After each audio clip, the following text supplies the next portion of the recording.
का जागरण नहीं होता। विवेक वही जो सत असत का निर्णय कर सके। सत ब्रह्म, असत माया। उमा कहूँ मैं अनुभव अपना, सत हरि भजन जगत सब सपना। जब विवेक जागृत होगा तो जगत स्वाप्निक लगने लगेगा। जैसे स्वप्न के पदार्थ जगने पर झूठे नजर आते हैं, स्वप्न में नहीं, ऐसे विवेक हो जाने पर जगत की जितनी मान प्रतिष्ठा वाहवाही सुख सामग्री भोग सामग्री ये सब मिथ्या नजर आने लगती है। स्वरूपानुसंधान के लिए सबसे पहली आवश्यकता है सत असत का ज्ञान विवेक, वो साधु संग से प्राप्त होता है। दूसरा, समस्त भोगों से वैराग्य, लोक परलोक के समस्त भोगों से वैराग्य, क्योंकि जब तक हम शरीर भाव में रहेंगे तब तक मन और इंद्रियों की गुलामी के कारण जो मन इंद्रियां कहेंगी उन भोगों को हम भोगते रहेंगे, और जब तक हम भोग भोगते रहेंगे तब तक कर्ता और भोगता रहेंगे, स्वरूपानुसंधान नहीं हो सकता। स्वरूपानुसंधान के लिए इंद्रिय और मन का व्यापार बंद करना होगा। तपस्या और भजन के बल से विवेक के द्वारा जाने हुए सत्य में स्थित होना पड़ेगा और असत का त्याग करना पड़ेगा। इसे कहते हैं लोक और परलोक के भोगों का वैराग्य। तीसरा, षट संपत्ति। पहला, शम, इंद्रियों का भोगों से हटाना। दम, मन का अपने वश में करना। उपरति, भोगों के समीप रहने पर भी भोगने की इच्छा न होना। तितिक्षा, सर्दी गर्मी बरसात लाभ हानि सुख दुख मान अपमान सबको सहने की सामर्थ्य होना। श्रद्धा, गुरु और संतों के वाक्यों को यथावत विश्वास पूर्वक स्वीकार कर लेना।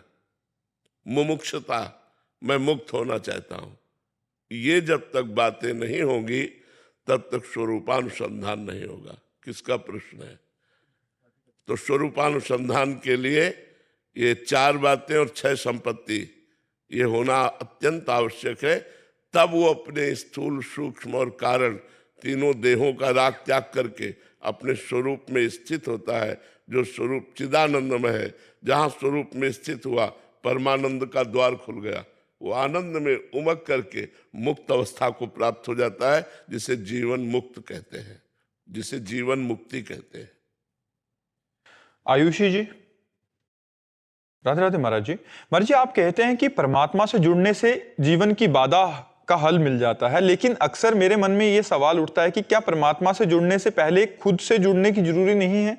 जब तक हम खुद से नहीं जुड़ेंगे या अपने आप को नहीं जान पाएंगे, हम सबसे ऊपर एक शक्ति को कैसे महसूस कर सकते हैं? मम दर्शन फल परम अनुपा जीव पाव निज सहज स्वरूपा। भगवान का दर्शन होते ही स्वरूप का अनुभव हो जाता है। स्वरूपानुसंधान करना है तो इस प्रश्न का उत्तर हुआ, ऐसे करो। और अगर सहज में जीना है और सहज में प्रभु को प्राप्त करना है और सहज में अपने आप को जानना है तो राधा राधा नाम जप करो, गंदे भोगों का त्याग करो और भगवान से प्रार्थना करो। तो सोई जानई जेहि देहु जनाई और जानत तुम्हें तुम्हें हो जाई। वो खुद भगवत स्वरूप हो जाता है। ब्रह्मविद ब्रह्म ही भवति, जो ब्रह्म को जान लेता है वो अपने ब्रह्म स्वरूप में स्थित हो जाता है। तो चाहे भगवान के दर्शन की लालसा करो, चाहे स्वरूपानुसंधान करो, बात एक ही है। तत्वबोध और भगवत प्रेम दोनों समान कक्ष की स्थितियां हैं, उसमें कोई अंतर नहीं है। तो चाहे अपने को पहले जानना शुरू करो, तो जो आपने प्रश्न किया उस उत्तर को समझिए। और यदि भक्ति से चलना है तो भगवान की आराधना करो, अपने आप को जान जाओगे, भगवान जना देंगे। भगवान का दर्शन होते ही जीव को निज स्वरूप का अनुभव हो जाता है। मम दर्शन फल परम अनुपा जीव पाव निज सहज स्वरूपा। प्रेमलता जी, मुंबई से। राधे राधे महाराज जी। महाराज जी, हर व्यक्ति अपने पूर्व कर्मों के आधार पर कुछ प्रकृति लेकर पैदा होता है। क्या खराब प्रकृति को पूर्णतः बदलना संभव है? बिल्कुल संभव है। इसी को तो हम बदलने के लिए मनुष्य शरीर प्राप्त किया है। हमारे हजारों जन्मों की वासनाएं हमारे स्वभाव की रचना करती हैं। जैसे जैसे हमने आचरण किए वैसा स्वभाव बनता है। जैसे किसी किसी के आचरणों से ऐसा स्वभाव बन जाता है, क्रूरता, आक्रामक स्वभाव, हिंसक स्वभाव। वो जो हमारे क्रियाएं होती हैं, जो हमारी कामनाएं होती हैं, जो हमारे संकल्प होते हैं, जो हमारी वासनाएं होती, वो हमारे स्वभाव की रचना करती है। अब यदि हमारे भागवतिक स्वभाव अभी हो जाए तो हमारा जीवन कल्याणमय हो जाए। अब दुर्वासनाओं के कारण हम भागवतिक स्वभाव बनाना चाहते हैं, पर दुर्वासनाएं में बार बार फेल कर देती हैं, बार बार हमें वासनाओं में गिरा देती हैं। अब हमको खड़ा होना पड़ेगा कमर कस के, मर चाहे जाऊं अधर्म युक्त भोग नहीं भोगूंगा, खड़ा होना पड़ेगा। ये फिसड्डी स्वभाव से नहीं होगा, आज कसम खाई कल तोड़ दिया, ऐसे नहीं परमार्थ में चला जाता। परमार्थ में चला जाता है आज मैंने नियम लिया है, अब इस नियम का प्राणपण से निर्वाह करूंगा, मर चाहे जाऊं नियम नहीं तोड़ूंगा। ऐसा जिद्दी स्वभाव वाला माया पर विजय प्राप्त करता है। काम क्रोध आदि दोषों पर विजय प्राप्त करना कोई खिलवाड़ नहीं है। तो अपने स्वभाव को बदलने के लिए ही तो हमें मानवदेह मिली है। हमको चाहिए संत सदगुरुदेव की शरण में हो करके उनके द्वारा बताए हुए साधना के मार्ग से हम भगवान की प्राप्ति करें, भगवान का स्वरूप जाने और इस माया प्रपंच से मुक्त हो। नहीं बड़ी दुर्गति है, आज हम मनुष्य हैं, कपड़ा पहने बैठे, लेकिन कितने जीव ठंडी में ठंडक का दुख भोग रहे हैं, कितने जीव प्यासे हैं, कितने जीव भूखे हैं, कितने जीवों को उबाल के खाया जाता है, कितने जीवों की हत्या की जाती है। देखो ना क्या संसार में हो रहा है। तो हम ही अगर कर्म बिगड़ गए तो बकरा बनेंगे, मुर्गा बनेंगे, गाय बनेंगे, भैंस बनेंगे, और ये राक्षसी बुद्धि वाले लोग काट काट के खाएंगे। इसलिए भजन करो और इस माया से मुक्त हो जाओ। और चिदानंद भगवान यही थोड़ी लोग है। अब जैसे एक गांव का आदमी न जानता हो तो क्या जानता है मृत्युलोक में एक अमेरिका भी है। लेकिन आप लोग पढ़े हुए तो आपको पता है हर देश है। ऐसे ही केवल मृत्युलोक नहीं है, स्वर्गलोक है, महारलोक है, जनलोक है, तपलोक है, सत्यलोक है, अतल वितल महातल तलातल रसातल पाताल, ये लोक है। अगर हम भजन करें तो इसमें क्यों आएंगे, इस गंदे लोक में जहां बार बार जन्मना, बार बार मरना, नाना प्रकार के भोगों की वासनाओं में पिसना, नाना प्रकार के दुख, शरीर रोग से ग्रसित, मानसिक चिंताएं। हम ऐसे लोक में जाएंगे जहां आनंद है। अगर और भजन कर लेंगे तो भगवान को प्राप्त हो जाएंगे। तो मनुष्य जीवन मिला ही उन्नति के लिए है, लेकिन हम लोग सांसारिक उन्नति को ही मान करके संतुष्ट हो जाते हैं और आध्यात्मिक उन्नति की तरफ ध्यान नहीं देते। और सांसारिक उन्नति जितनी होती सब यहीं की यहीं धरी रह जाती है। आपका चाहे जितना नाम हो, आपकी चाहे जितनी संपत्ति हो, आप चाहे जितने वैभवशाली हो, मरोगे तो तुम्हारे साथ कुछ जाएगा क्या। अब नया शरीर मिला तो पुराने शरीर की वाहवाही किस काम की रह गई। तो इसलिए नाम जप करो और अच्छे स्वभाव की रचना करो, शास्त्र स्वाध्याय करके, संतों का संग करके, गंदे आचरणों का त्याग करके हम अच्छे आदमी बने। हम ऐसे आदमी कम से कम बन जाए कि हम किसी से मिले तो हमारी याद करें। क्या सुंदर व्यक्तित्व, क्या सुंदर उसकी वाणी, क्या सुंदर उसका आचरण, कितना नम्र व्यवहार। ऐसा हमारा स्वभाव नहीं बनना चाहिए कि एक बार आदमी जो मिले वो भगवान से बनावे कि ऐसे आदमी से हमें कभी मत मिलाना। हमारा ऐसा क्रूर स्वभाव नहीं होना चाहिए, हमारा परोपकारी स्वभाव होना चाहिए। तो हम अपने स्वभाव को भजन बल के द्वारा बदल सकते हैं। खूब नाम जप करो। डिम्पल रानी जी, राधे राधे महाराज जी। महाराज जी, मन ने जप की संख्या को पकड़ लिया है और नाम व मंत्र का ध्यान नहीं होता, केवल रटन ही हो रहा है, क्योंकि मतलब संख्या पर ज्यादा ध्यान रहता है। कोई बात नहीं, चलाते रहो। आगे चल करके स्थिति आ जाएगी कि मंत्र में स्थिति रहेगी, संख्या पे नहीं। अभ्यास करते रहो, बहुत सुंदर अभ्यास कर रहे हो, करते ही रहना चाहिए, इसे और बढ़ाते रहना चाहिए। नेहा जी दिल्ली से, राधे राधे महाराज जी। महाराज जी, क्या हमें नाम जप करके बाकी सब भगवान पर छोड़ देना चाहिए? हाँ, बिल्कुल छोड़ देना चाहिए। अपने कर्तव्य का पालन करते हुए फल को भगवान के ऊपर छोड़ देना चाहिए और नाम जप करना चाहिए। कर्मण्ये वाधिकारस्ते मा फलेषु कदाचन। भगवान ने कहा कर्म पर तुम्हारा अधिकार है, फल पर नहीं। फल के समय सुख दुखे समय कृत्वा लाभालाभो जया जयो। सुख दुख में समान भाव, लाभ हानि में समान भाव, जय पराजय में समान भाव, और निरंतर नाम जप और कर्म करते हुए कर्म फल को भगवान के चरणों में समर्पित करना, ये सिद्ध महापुरुष का लक्षण है।